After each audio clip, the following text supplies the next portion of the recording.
아멘. 우리 성경 묵독합니다. 오늘 말씀은 출애굽기 7장입니다.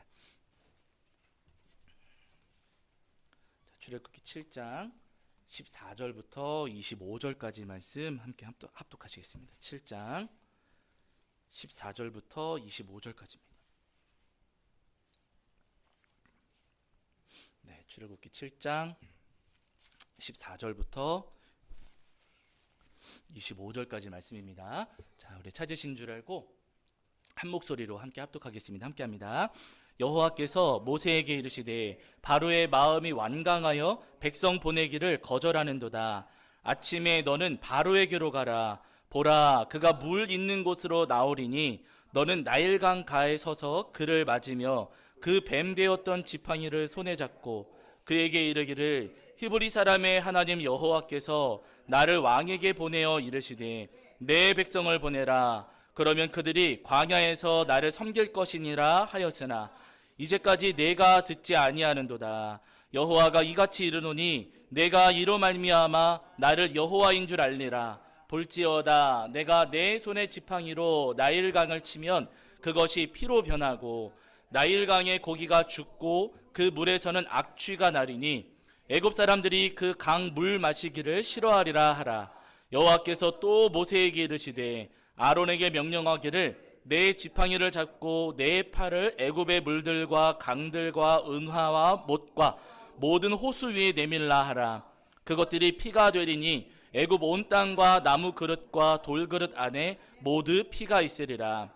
모세와 아론이 여호와께서 명령하신 대로 행하여 바로와 그의 신하의 목전에서 지팡이를 들어 나일강을 치니 그 물이 다 피로 변하고 나일강의 고기가 죽고 그 물에서는 악취가 나니 애굽 사람들이 나일강 물을 마시지 못하며 애굽 온 땅에는 피가 있으나 애굽 요술사들도 자기들의 요술로 그와 같이 행함으로 바로의 마음이 완악하여 그들의 말을 듣지 아니하니 여호와의 말씀과 같더라.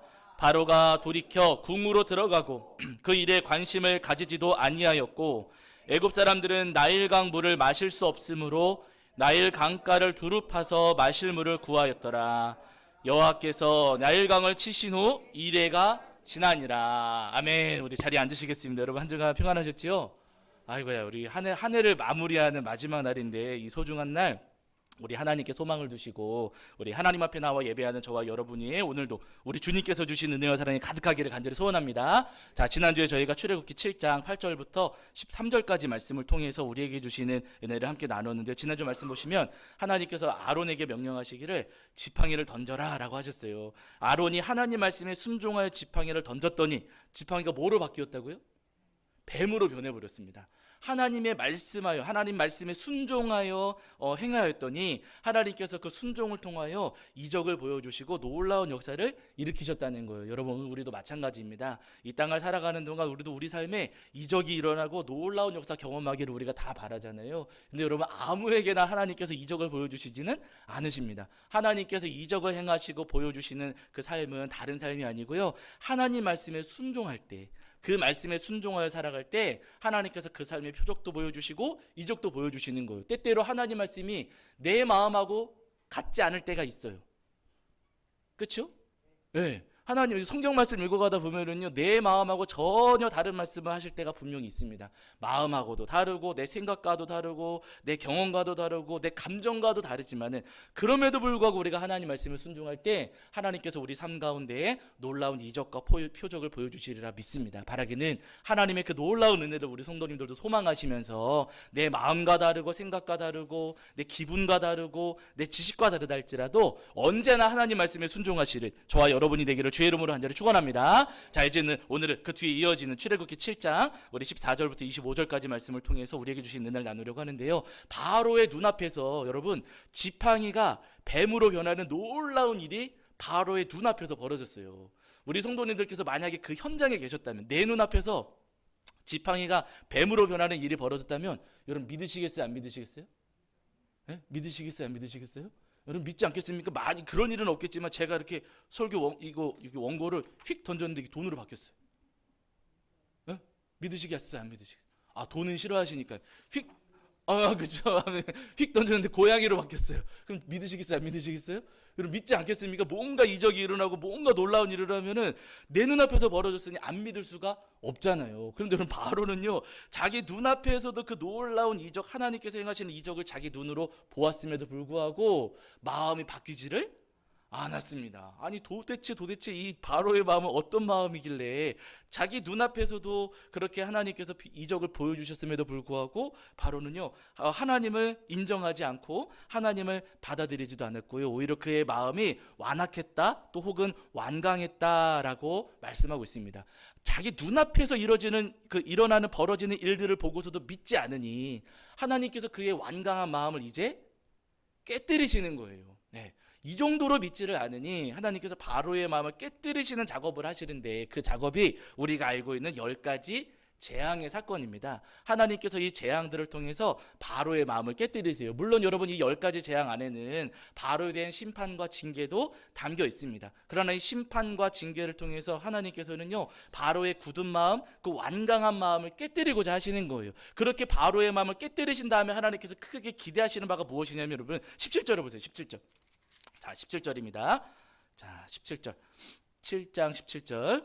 자, 읽겠습니다. 함께 합니다. 시작. 여호와가 이같이 이르노니 내가 이로 말미암아 나를 여호와인 줄 알리라. 볼지어다 내가 내 손의 지팡이로 나일강을 치면 그것이 피로 변하고. 아멘. 이렇게 말씀하셨어요. 하나님께서 이 재앙을 일으키시면서 바로에게 기대하시는 바, 바로의 마음을 깨뜨리시고서 바로에게 기대하시는 바가 무엇이냐면요, 나를 여호와인 줄 알리라. 하나님께서는요, 바로가 여호와 하나님이 유일하신 하나님이신 것을 깨달아 알기를 원하셨어요. 그의 마음이 완고하니 그 마음을 깨뜨리셔가지고 여호와 하나님이 진짜 유일한 하나님이신 것을 그가 깨닫고 알고 인정하기를 바라셨습니다. 그래가지고 하나님께서 그의 마음을, 굳은 마음을 계속해서 깨뜨리시고 두드리시고 꺾으시는 그 놀라운 역사들을, 또 10가지 재앙들을 우리 하나님께서 행하시게 되는 거예요. 여러분, 우리도 다 마찬가지입니다. 사실은 본문 속에서 바로의 마음이 완악하고 완고하다가 하지만 바로만큼 고집센 사람들이 누구예요?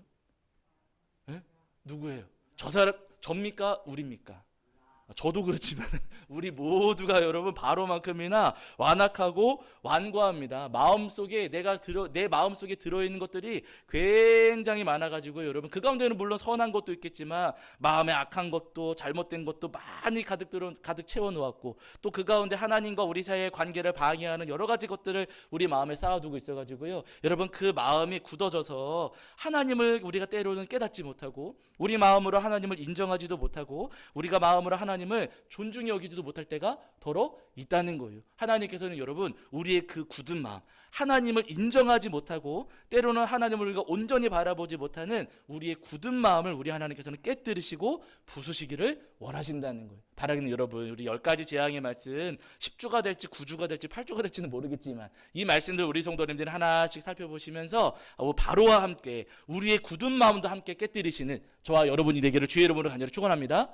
아멘이시죠? 5분 대답하셨지만은 여러분, 우리 모두 이 말씀을 통해서 우리의 마음을 깨뜨리시고 온전한 하나님을 인정하시는 저와 여러분이 되기를 간절히 소원합니다. 먼저 여러분, 오늘 말씀에 하나님께서 이렇게 명령하시거든요. 읽으신 말씀이지만 한 번 더 보실게요. 자, 17절과 18절입니다. 17절과 18절 말씀 함께 보실게요. 자, 함께 읽겠습니다. 함께 합니다. 시작. 여호와가 이같이 이르노니 내가 이로 말미암아 나를 여호와인 줄 알리라. 볼지어다 내가 내 손의 지팡이로 나일강을 치면 그것이 피로 변하고 나일강의 고기가 죽고 그 물에서는 악취가 나리니 애굽 사람들이 그 강 물 마시기를 싫어하리라 하라. 하면 이렇게 말씀하세요. 하나님께서 모세의 지팡이로 어디를 치라고요? 나일강을 쳐라 라고 하나님께서 말씀을 하십니다. 여기서 치다라고 번역된 히브리어가 공격하다, 때리다 이런 뜻도 담고 있어요. 그러니까 친다고 할 때 무슨 종 치듯이 이렇게 여러분 치는 게 아니고요, 나일강을 어떻게 하는 거예요? 공격하는 거예요. 때리듯이 여러분 치는 겁니다. 이 강을 하나님께서 쳐라 라고 말씀을 하셨어요. 그렇게 나일강을 공격하고 때리면은 나일강의 물이 피로 변하고 그 속의 물고기들은 다 죽고 그 물을 마실 수 없게 될 것이다 라고 말씀을 하셨습니다. 여러분, 조금 이상하지 않습니까? 지금 굳은 마음은 누구라고요? 굳어 있는 것은 바로인데 누구를 치라고요? 강을 치라고 하시는 거예요. 아니, 지금 바로의 마음을 깨뜨리시고 바로의 마음을 치시는 게 맞지 않나 싶은데 하나님께서는 굳어있는 바로의 마음이 아니고요, 나일 강을 치라 이렇게 말씀을 하시는 겁니다. 왜 도대체 하나님께서는 나일 강을 치라고 말씀을 하시는가? 이유가 있어요. 여러분, 그 당시에 이 나일 강이 이집트 사람들에게 있어서는요, 없어서는 안 되는 생명줄과도 같은 것이었습니다. 기록에 따르면 이집트 그때 당시의 사람들의 97%가 이 나일 강 근처에 모여서 살았다고 해요. 물이 귀하던 시절이었는데 나일강에서는 물이 많아요. 맑은 물을 언제든지 공급받을 수가 있었고, 그 나일강만 있으면은 맑은 물을 언제든지 공급받을 수가 있었고요. 이 나일강이 이제 6월 달이 되면은 이렇게 수위가 높아진대요. 수위가 점점 높아지고 범람하게 되는데, 범람할 때 여러분 물만 넘어오는 게 아니라 물에 휩쓸려 가지고 흙도 넘어오게 되잖아요. 그런 상태에서 강 수위가 점점점 내려갑니다. 몇 달 지나면 그 강 수위가 점점점 내려가지고 건기가 찾아오게 되는데, 건기가 되면 그 땅 흙이 드러나게 되지 않겠습니까? 거기다가 씨앗을 심어서 농사 지으면 잘 될까요, 안 될까요? 어마어마하게 잘 되는 거예요. 근데 매년 범람했다가 줄어들었다가 범람했다가 줄어들고 매년 그러니까 농사는 매년 거의 잘 되는 거예요. 그 근처에만 살면은요, 먹고 사는 걱정이 없습니다. 농사 너무너무 잘 되고 먹고 살기도 너무 좋고 물도 얻을 수가 있어요. 거기다가 여러분, 나일강하고 이 땅이 그 지면이 만날 때, 이제 그 땅이 만나는 그 지점에 물과 흙이 만나니까 여기에 진흙이 생겨지잖아요. 이 진흙을 가지고 사람들이 집을 만들었대요. 아마 제 생각엔 이스라엘 백성들이 벽돌 만들었다라고 했을 때 이 진흙하고 지푸라기를 섞어서 벽돌을 만드는 일을 하지 않았을까 싶은데, 어쨌든 이집트 사람들은요, 나일강 근처에서 생겨나는 그 진흙을 가지고 벽돌 만들었고, 그 벽돌로 집을 짓고 살았습니다.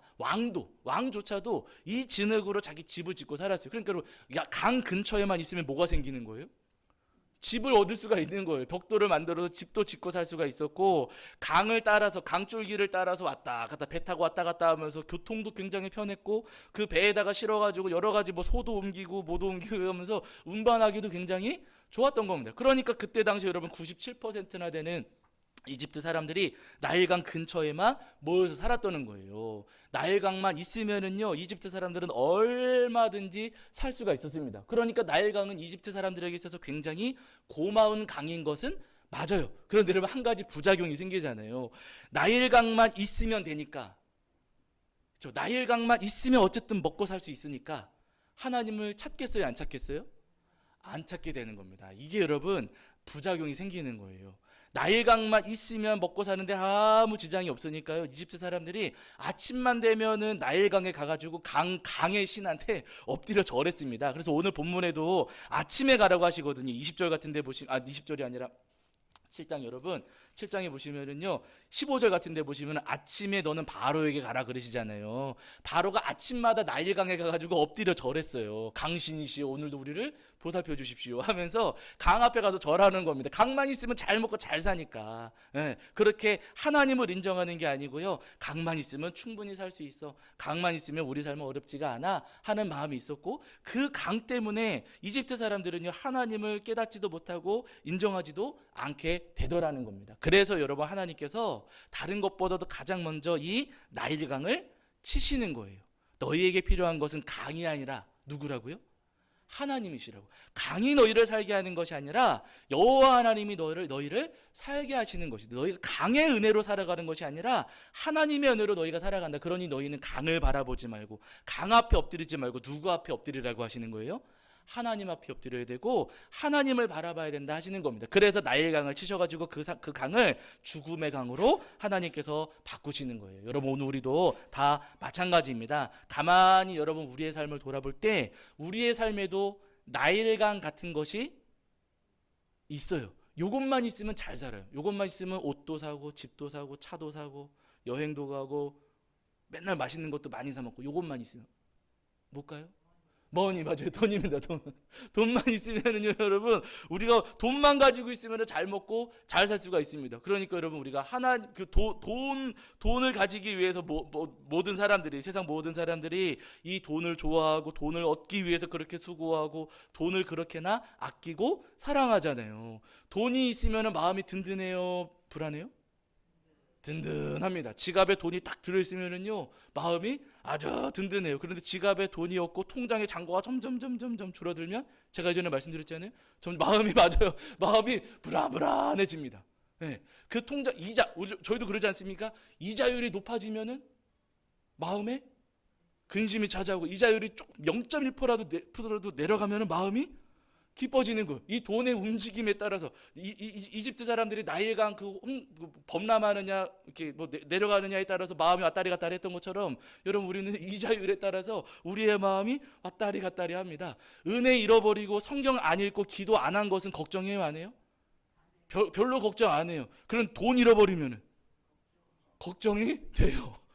하나님을 잃어버린 것에 대해서는 우리가 별로 걱정 안 합니다. 그런데 돈 잃어버린 것에 대해서는 그렇게 근심하고 걱정하고 아파하고 속상해 하더라는 거예요. 가만히 돌아보면 여러분 우리도 이집트 사람들이 나일강을 붙잡고 살았던 것처럼 우리도 이 땅을 살아가는 동안 돈을 붙잡고 돈을 의지하고 하나님이 아니라 돈만 있으면 괜찮아. 돈만 있으면 우리는 먹고 살 수 있어. 무의식 중에 우리가 그런 엉뚱한 마음을 갖게 되더라는 겁니다. 바라는 여러분, 하나님께서는 오늘 나일강을 치셔서 바로의 굳은 마음을 깨뜨리시는 것처럼 돈을 바라보고 돈을 아끼고 돈을 사랑하는 우리의 마음도 우리 주님께서 오늘 치시고 깨뜨리기를 원하셔요. 바라기는 돈을 사랑하고 아꼈던 우리의 그 어리석은 마음을 주님 앞에 과감하게 던지시고 다 깨뜨리시는 저와 여러분이 되기를 주의 이름으로 간절히 축원합니다. 여러분 디모데전서 6장 9절과 10절을 보시면은 바울 사도가 디모데에 편지하시면서 이런 말씀하시거든요. 여기 한번 찾아보실게요. 디모데전서 6장 9절과 10절입니다. 디모데전서 6장 9절과 10절.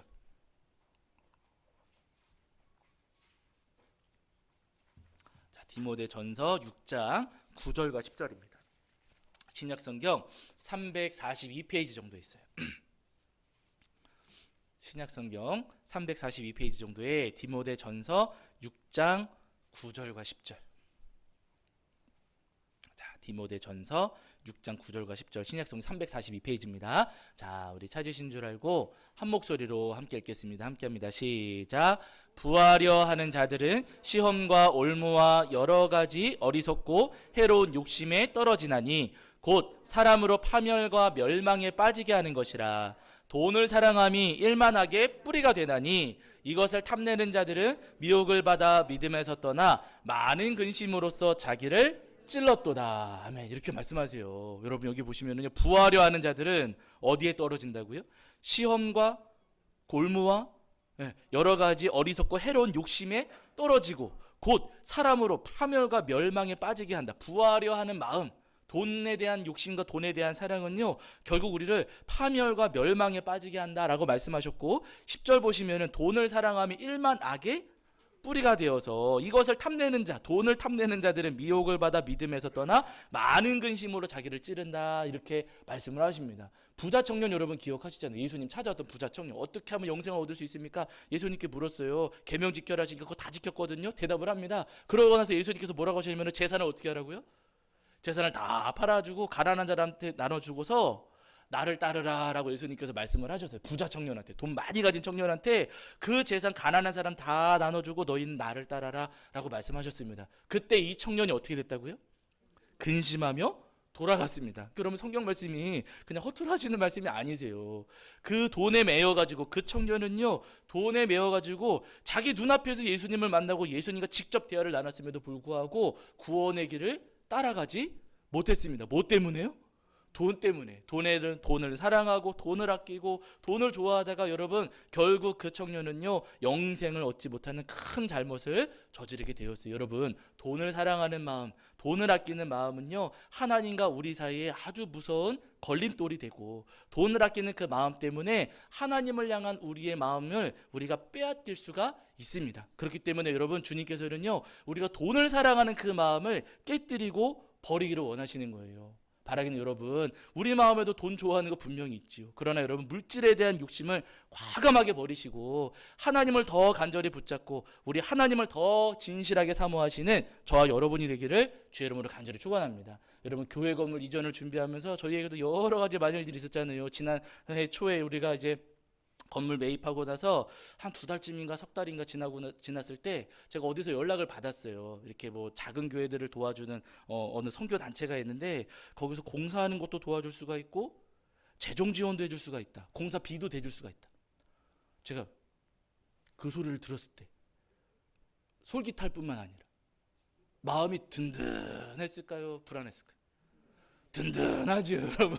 어머나, 우리 지금 돈 없는데 뭐 공사도 도와주시고 뭐 재정 지원도 해주시고 하신다니까 마음이 그 소리를 들으니까 마음이 든든해지는 거예요. 제가 뭘 좋아한 거예요? 돈을 좋아하게 된 거죠. 아니 하나님이 계셔서 든든합니다가 아니라 그 소리를 들으니까 마음이 든든해진 거예요. 든든한 상태로 이제 12월까지 와서 공사 이제 저희가 뭐 견적도 받고 설계도도 받고 막 해가지고 이렇게 됐습니다. 이제 어떻게 하면 될까요? 라고 물었더니 거기서 이제 돌아오는 대답이 조금 어려울 수도 있을 것 같아요. 시간을 조금 더 주세요. 라고 하시는 거예요. 저희가 1월 중순까지 또 기다려야 되거든요. 여러분 제가 든든하다가 마음이 든든하다가 그 말을 들으니까 마음이 이제는 착잡하고 맞아요. 착잡하고 마음이 그냥 너무 괴롭고 힘들고 아니 하나님 왜 이렇게 하십니까? 왜 우리 이렇게 쉽게 못 가게 하십니까? 아니 하나님 여기까지 인도하셨으면 그것도 잘 풀리게 좀 도와주셔야 되는 거지 왜 이렇게 하십니까? 제 마음의 원망도 찾아오고 두려움도 찾아오고 근심도 찾아오고 제 마음이 너무나도 복잡하고 이 연말을 보내면서 굉장히 괴롭고 힘든 시간들이 분명히 있었습니다. 그러면서 제 마음에 싹 어느 날 한번 제 마음에 스쳐 지나가는 마음이 그래서 힘들게 만드는 거야 하는 느낌이 제 마음에 들었어요. 제가 저도 모르는 사이에 뭘 의지한 거예요?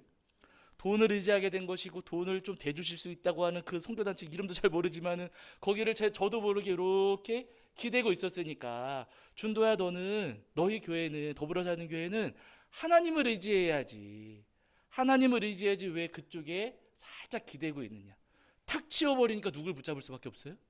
이렇게 기대고 있었는데 탁 치우면 누굴 붙잡아야 돼요? 하나님을 붙잡을 수밖에 없는 거예요. 하나님을 보여주시려고. 하나님을 더 바라보고 여호와의 신 하나님이 우리의 구세주이시고 우리 구주이시고 우리 주님만이 우리의 소망이시라는 것을 주님께서 더 분명히 알게 해주시려고 이렇게 지금 또 우리에게 조금 시간을 더디 가게 하시는구나.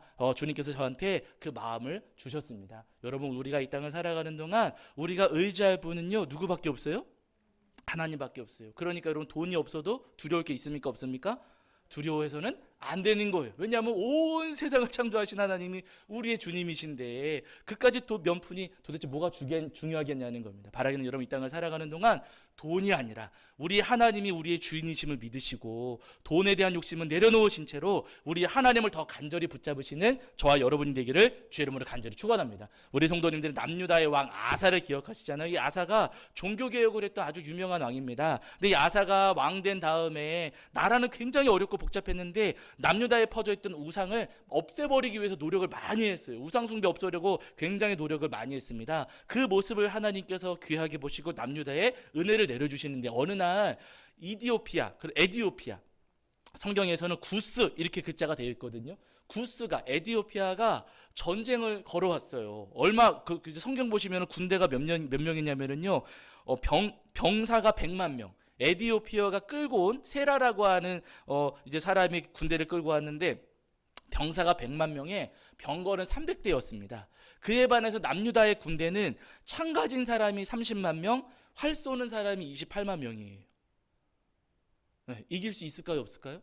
못 이겨요. 왜냐하면 숫자도 지금 절반 정도로 차이가 나지만은요, 남유다는 병거가 없습니다. 이 병거가 전쟁의 승패를 좌우하는 아주 중요한 무기였거든요. 근데 여러분 남유다에는 이 병거가 없고 창하고 활만 가지고 있는 거. 그러니까 꽝하고 부딪혀서 싸우면은요 남유다가 절대로 이길 수가 없었습니다. 근데 그때 이 아사 왕이 어떻게 하는가? 자 보세요. 우리 여기 말씀 한번 찾아보실게요. 역대하 14장입니다. 역대하 14장. 역대하 14장.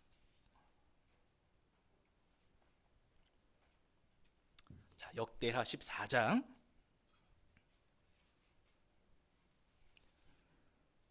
자 11절입니다. 역대하 14장 11절 구약성경 674페이지거든요. 구약성경 674페이지에 역대하 14장 11절 말씀입니다. 역대하 14장 11절 구약성경 674페이지 정도에 역대하 14장 11절입니다. 역대하 14장 11절. 자, 674페이지 정도입니다. 구약성경. 자, 우리 찾으신 줄 알고 한 목소리로 함께 읽겠습니다. 함께합니다. 시작. 아사가 그의 하나님 여호와께 부르짖어 이르되 여호와여, 힘이 강한 자와 약한 자 사이에는 주밖에 도와줄 리가 없사오니 우리 하나님 여호와여, 우리를 도우소서. 우리가 주를 의지하며 주의 이름을 의탁하였고 이 많은 무리를 치러 왔나이다. 여호와여, 주는 우리 하나님이시온데 원하건대 사람이 주를 이기지 못하게 하옵소서 하였더니. 아멘. 아사가 이렇게 하나님 앞에 기도합니다. 하나님밖에 의지할 분이 없습니다. 우리는 하나님만 의지합니다. 우리가 하나님을 의지해서 이 전쟁터에 나왔는데, 하나님, 저 에티오피아 사람이 우리 하나님을 이기지 못하게 해주세요. 우리가 하나님만 의지할 때 하나님, 우리가 이 전쟁에서 승리하게 해주세요 라고 아사가 하나님 앞에 기도했습니다. 그랬더니 어떻게 되었는가? 그 아래 보실게요. 자, 12절부터 15절입니다. 조금 길지만 우리 12절부터 15절 보실게요.